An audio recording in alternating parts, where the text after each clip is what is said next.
कैसे हैं आप सब। स्वागत है आपका यूपीएससी एट होम प्रविष्या के यूट्यूब प्लेटफॉर्म पे। हम जो यूपीएससी और यूपीपीसीएस की मेन आंसर राइटिंग कर रहे हैं, जिसमें हमने जो टारगेट रखा है डेली 5 क्वेश्चन की आंसर राइटिंग करने का, उसी सीरीज़ में हमारा क्वेश्चन है जीएस पेपर 4 से। आप लोगों को हमारी जो मेन्स की सीरीज़ चल रही है कैसी लग रही है हमारे कमेंट सेक्शन में ज़रूर बताइए। हमारी जो ये मेंस की सीरीज़ है यूपीएससी और यूपीपीसीएस के पीवाईक्यू पे बेस्ड है, जो कि करंट के साथ अपडेट करते हुए आप लोगों को कराई जा रही है। आप लोग चाहें तो इस सीरीज़ के माध्यम से अपना मेंस का सिलेबस कंप्लीट कर सकते हैं। क्वेश्चन हम देखेंगे, शक्ति के अभाव में विश्वास का कोई लाभ नहीं। किसी भी महान कार्य को पूरा करने के लिए विश्वास और शक्ति दोनों आवश्यक है। यह कथन किसका है? सरदार वल्लभ भाई पटेल। इस कथन को स्पष्ट करें। क्वेश्चन क्या है? शक्ति के अभाव में विश्वास का कोई लाभ नहीं। किसी भी महान कार्य को पूरा करने के लिए विश्वास और शक्ति दोनों ही आवश्यक है। सरदार वल्लभ भाई पटेल। इस कथन को स्पष्ट कीजिए। ये आपका यूपीएससी 2024 के पेपर में पूछा गया है। सबसे पहले हम इसका इंट्रो देंगे। यह कथन सरदार वल्लभ भाई पटेल की यथार्थवादी और दूरदर्शी सोच को दर्शाता है। उनका यह मानना था, केवल मानसिक विश्वास या आशावादी होना ही पर्याप्त नहीं है, बल्कि व्यवहारिक शक्ति यानी संसाधन, नेतृत्व और संगठन साहस भी उतने ही ज़रूरी हैं। मतलब इन्होंने क्या कहा है कि शक्ति में जो है वल्लभ भाई पटेल की सोच पर आधारित है, यथार्थवादी और दूरदर्शी सोच को दर्शाता है। उनका मानना था कि जो केवल जो है मानसिक विश्वास या आशावादी होना ही पर्याप्त नहीं है, बल्कि व्यवहारिक शक्ति, संसाधन और नेतृत्व, संगठन, साहस भी उतने ही ज़रूरी हैं। कथन की व्याख्या को देखेंगे। विश्वास क्या है? लक्ष्य की स्पष्टता। दूसरा, शक्ति क्या है? संसाधनों की उपलब्धता। जब तक इन दोनों में संतुलन नहीं होगा, कोई महान कार्य पूरा नहीं हो सकता है। मतलब किसी भी महान कार्य को जो है पूर्ति के लिए विश्वास और शक्ति दोनों का होना आवश्यक है।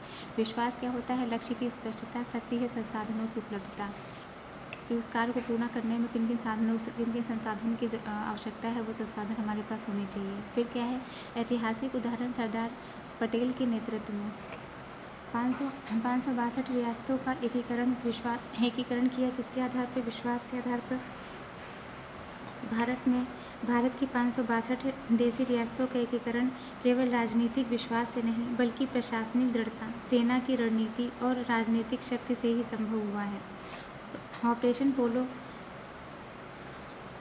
पोलो इसका प्रमाण है। हैदराबाद और जूनागढ़ जैसे विवादों में ऑपरेशन पोलो ने इसी सिद्धांत को स्पष्ट किया है। ऑपरेशन पोलो क्या है? ऑपरेशन पोलो 1948 में हैदराबाद राज्य को भारतीय संघ में मिलाने के लिए भारत सरकार के द्वारा चलाया गया एक सैन्य अभियान था।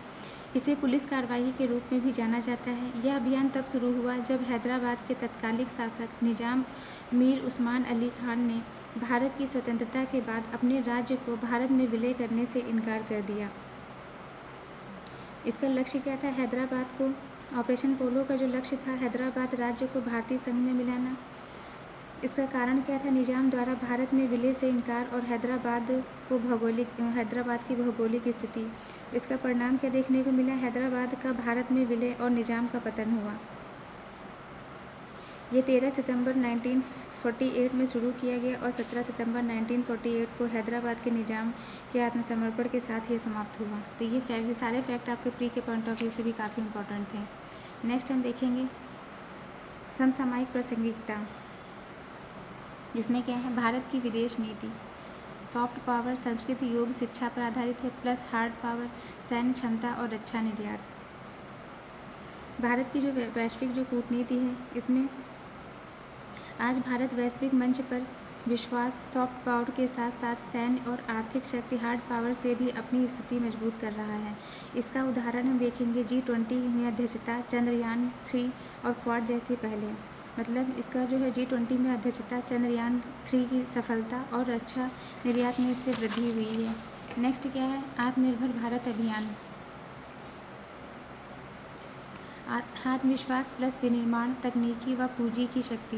भारत तीसरा सबसे बड़ा स्टार्टअप इकोसिस्टम बन गया। इसमें जो है ये क्या बात करता है कि केवल आत्मविश्वास से नहीं, बल्कि विनिर्माण, नवाचार और स्टार्टअप इकोसिस्टम जैसी शक्तियों के साथ ही यह अभियान सफल हो रहा है। भारत तीसरा सबसे बड़ा स्टार्टअप इकोसिस्टम बन गया है। 100+ यूनिकॉर्न। यूनिकॉर्न क्या होता है? यूनिकॉर्न का मतलब एक निजी स्वामित्व वाली कंपनी से होता है जिसका मूल्यांकन 1 बिलियन अमेरिकी डॉलर से अधिक है। यह उन स्टार्टअप का वर्णन किया जा सके जो दुर्लभ और अत्यधिक मूल्यवान थे। इसके अंतर्गत जो उन स्टार्टअप का वर्णन किया गया है जो बहुत ही दुर्लभ और अत्यधिक मूल्यवान है। सामाजिक बदलाव, इसमें क्या है, महिला आरक्षण बिल और समाज का विश्वास। महिला आरक्षण विधेयक जैसे परिवर्तन तभी संभव हुए हैं जब राजनीतिक इच्छा शक्ति और समाज का विश्वास सामने आया है। तो ये हमारा जो है क्वेश्चन का मेन बॉडी का पार्ट कंप्लीट होता है। अब इसका कंक्लूजन देखेंगे। अतः निष्कर्षतः यह कहा जा सकता है कि विश्वास दिशा देता है, शक्ति उसे क्रियान्वित करती है। दोनों के बिना कोई भी महान कार्य अधूरा है। सपनों को हकीकत बनाने के लिए आत्मबल के साथ साधन भी ज़रूरी होते हैं। तो ये हमारा क्वेश्चन कंप्लीट होता है जो कि हमने लिया था जीएस पेपर 4 से। आप लोगों को हमारी जो मेंस की सीरीज़ चल रही है कैसी लग रही है हमारे कमेंट सेक्शन में ज़रूर बताइए। तो ऐसे ही पढ़ते रहिए, लाइफ में आगे बढ़ते रहिए, यूपीएससी या ठोक प्रविष्या के साथ मेंस आंसर राइटिंग करते रहिए।